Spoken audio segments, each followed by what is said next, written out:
ఒకరోజు శివుడు ఒంటి నిండా బూడిద పూసుకుంటున్నప్పుడు దానిలో వెంట్రుకలు తగులుతాయి. దాంతో కోపం తెచ్చుకున్న శివుడు ఆ భస్మంతో కూడిన పల్లాన్ని విసిరేస్తాడు.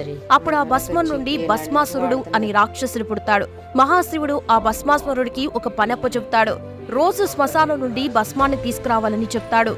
అలా ఒకరోజు రాక్షసుడు భస్మం తీసుకురాకుండా ఖాళీగా వస్తాడు. ఎందుకు అని అడిగితే మనుషులు చనిపోవడం తక్కువైందని చెప్తాడు. దానికి పరిష్కారంగా నేనెవరి తల మీద చేవేస్తే వాళ్ళు భస్మం అయ్యేలా వరమిమ్మని శివుడిని కోరతాడు.